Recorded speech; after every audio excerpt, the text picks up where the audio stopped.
to the doctor, I thought that I might have PCOS, and I thought that might be the reason. But it wasn't until I got the results back from my ultrasound and blood work that I did have PCOS that it really hit me. So I asked my doctor what I should do, and she said that since you know, I have a pretty strong case of PCOS, that I probably wasn't going to conceive without Clomid, and that because I have PCOS, I could kind of fast track that 1 year. You know, you have to try to conceive for 1 year before you're considered infertile. She said that most OBGYNs and REs would disregard that because I have PCOS. And so I began looking for reproductive endocrinologists. And I wasn't like really in a hurry, but then I had to take, I settled on an RE. She's with the number 4 clinic in the country, and she specializes in the PCOS. She's like perfect for me. While I was preparing for my initial consultation with her, I had to take a family history, and in talking to my mother, my aunt, I realized that my family not only has a high incidence of diabetes, which is insulin resistance, which is PCOS, they're all kind of connected. We also have a high incidence of premature ovarian failure or early onset menopause. My aunt started menopause when she was 28, and my aunt is my mother's sister, so 28, and then my mother's father's mother went through menopause when she was 27. So I just turned 26.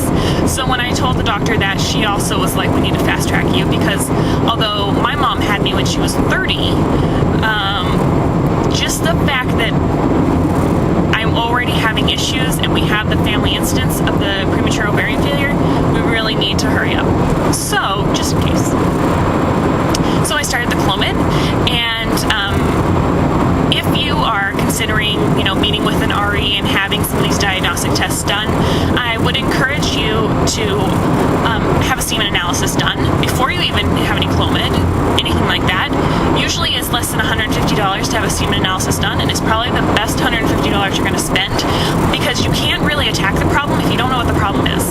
And while people don't think that male fertility is all that prevalent, you need to realize that in cases of infertility, 40% of the time it's the woman, 40% of the time it's the man, and 20% of the time it's both. So really, male infertility happens a lot more often than we think it does. So I encourage you to have a semen analysis done. I also encourage you to have an HSG test done, because you need to know if your fallopian tubes are clear. When you're talking to your doctor about starting on Clomid, one of the questions that I think you really need to ask her, or him, is how you're going to be monitored while you're on the Clomid. There is a chance for overstimulating your ovaries, so it's imperative, I think, that you're monitored while you're on Clomid. So ask her if she's going to do an ultrasound at the beginning of your cycle to see if there's any residual cysts. Ask her if she's going to do a mid-cycle scan or also known as a follicle study, around cycle day 14 to see how your follicles are looking. Ask if she's going to do blood work on, cycle day 3, cycle day 21, to check your progesterone levels. Really ask the in-depth questions about what exactly is she going to do, or he. Sorry, my RE is a girl, so I always think that they're all girls. But really ask them what they're going to do, and take notes at this meeting. It's really, really important, because you think you're going to remember anything, but usually this journey is kind of long, and after months and months, your memory gets a little faded of what exactly they said they were going to do. So really do take notes. Go in there with a list of questions. Really be proactive where your healthcare is concerned. Be an active patient. Do not be a passive patient, because really you're trying to conceive. Okay, so you're not waiting to conceive. You're trying to conceive. So you have to really put some effort into it. You have to ask the hard questions, because these doctors are very busy people. We wait weeks and weeks and weeks to get a 20-minute appointment, so you might as well make the most of it. And usually when you get in there, you get all nervous and scared, and you forget half the questions. So write them all down. You're not going to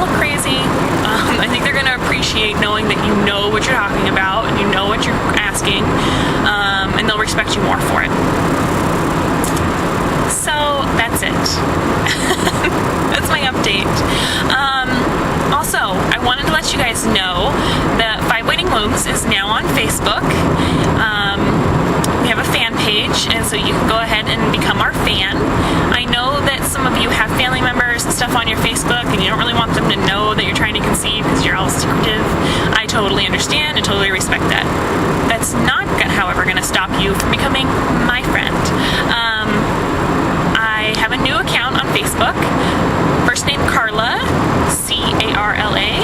Last name theBubblelush. So do a search for me and add me, and that would be fabulous. You can also follow me on Twitter. I'm Bubblelush on Twitter. And yeah, that's about it. If you have any questions or you want to request special videos, I have a lot of requests. I'm going to try to get to them all this weekend. Chris is on a boys' weekend to Vegas. He's leaving tonight, and he'll be back, I don't know, Monday afternoon sometime. So I'll have all weekend to scrapbook and make videos. I'm stoked. Alright guys, have a great day. It's almost Friday, and I hope everyone has a wonderful weekend, and big follicles and baby dust to all of you. Bye!